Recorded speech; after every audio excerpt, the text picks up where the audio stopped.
Bonsoir à tous, c'est Professeur Misso, donc on continue la série. Après les corticoïdes, on va parler maintenant des agents déplétants. Ça veut dire ceux qui vont détruire les lymphocytes, où il y aura une déplétion de cellules. Donc les premiers, sans surprise, sont les anticorps polyclonaux, les ATG, donc les anticorps anti-thymoglobulines, anti-lymphocytes. Donc, ça se fabrique en injectant des lymphocytes humaines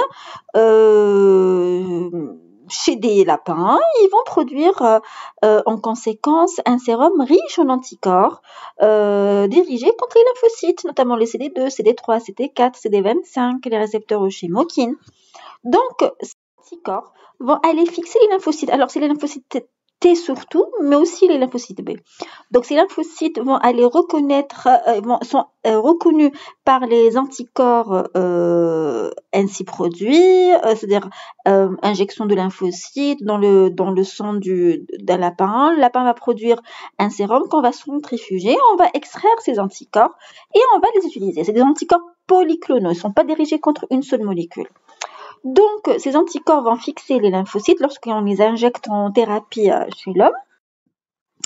Et ils vont induire la mort des lymphocytes, soit par activation du complément et le complexe lytique membranaire, soit aussi par la phagocytose. Souvenez-vous, dans l'immunité innée, je vous ai parlé des cellules phagocytaires qui ont des récepteurs au complément et récepteurs aussi à la fraction constante, c'est-à-dire les chaînes constantes des immunoglobulines.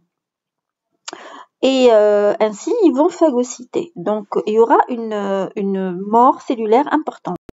Donc, les lymphocytes vont être détruits et il y aura en conséquence la sortie de toutes les interleukines qui sont à l'intérieur du cytoplasme lymphocytaire. Et c'est à la base des complications. Donc, déjà, comme complication, mais aussi comme effet souhaité, c'est la lymphopénie qui est profonde et durable parce qu'on va tuer tous les lymphocytes, même les précurseurs. Donc, l'effet des ATG, parfois, ça dure une année. On aura des réactions allergiques type fièvre, frisson, syndrome de détresse respiratoire, choc. C'est dû à la sortie massive et en même temps et instantanée d'une quantité énorme d'interleukines. Donc, ça va donner un choc immédiat. Donc, il faut faire très attention. Mais en tout cas, en néphrologie, puisqu'on utilise surtout les ATG dans la transplantation, au moment de l'induction, on utilise aussi les corticoïdes. Donc, ça diminue quand même. Il y a moins d'effets. On voit moins cet effet-là. Troisième complication, c'est l'association à la thrombopénie et la neutropénie. En fait, tout simplement, c'est dû au fait que ces anticorps polyclonaux, il y a des interactions avec des récepteurs qui sont situés sur les plaquettes, qui sont situés sur les polynucléaires neutrophiles. Donc, c'est une réaction croisée. Donc, n'oubliez pas, il y a la lymphopénie durable qui peut durer jusqu'à un an. On a une thrombopénie et une neutropénie par réaction croisée.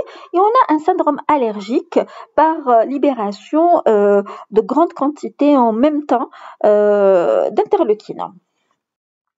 Un autre type de réaction, c'est la maladie sérique. Celle-là, c'est une hypersensibilité de type 3. C'est la maladie sérique et c'est en décalage. On n'a pas cette allergie tout de suite au moment de l'injection, mais plutôt 7 jours après.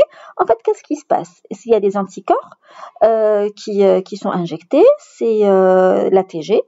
Et l'organisme va agir contre ces anticorps comme si c'était des corps étrangers. Et ce sont des corps étrangers. Donc, ils vont développer des anticorps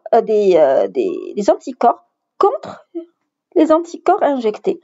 Et il y aura activation du complément, opsonnisation, libération de cytokines, etc. l'expression allergique, mais décalée 7 jours, le temps que les lymphocytes B euh, identifient les anticorps injectés comme antigènes étrangers, production d'anticorps, etc. Donc on aura une éruption cutanée, démangeaison, douleur articulaire, fièvre, adénopathie, jusqu'au choc, même état de choc anaphylactique. Le traitement ici, c'est les corticoïdes, donner des antihistaminiques, et parfois même on est obligé de faire de la plasmaphérèse dans les cas vraiment vraiment graves pour éliminer tous ces anticorps. D'autres types de médicaments déplétants, c'est les anticorps monoclonaux, notamment type rituximab. Alors monoclonaux, ça veut dire qu'il y a un seul type d'anticorps. Le rituximab, c'est une production au laboratoire, donc c'est quelque chose qui coûte extrêmement cher. Et c'est des anticorps destinés, c'est-à-dire hyper spécifiques, destinés contre les lymphocytes B. Donc les lymphocytes B, pas les plasmocytes, les lymphocytes B. Donc cet anticorps, par le même mécanisme, il va se lier. La seule différence, c'est que l'anticorps est monoclonal, c'est-à-dire il tue une lignée précise. C'est pas comme les ATG. Et de la même manière, il y a fixation de l'anticorps, fixation du complément, activation et apoptose. Et de la même manière, les lymphocytes B vont mourir et libérer des interleukines en éclatant. Donc on aura la lymphopénie profonde et durable, mais quand même, l'effet c'est 6 mois. C'est pas aussi profond qu'avec les ATG. On aura un syndrome allergique parce qu'il y a libération d'interleukines, et on aura la maladie sérique 7 jours après, la possibilité d'avoir une maladie sérique 7 jours après l'injection. Donc si vous remarquez ici, on n'a pas la thrombopénie, on n'a pas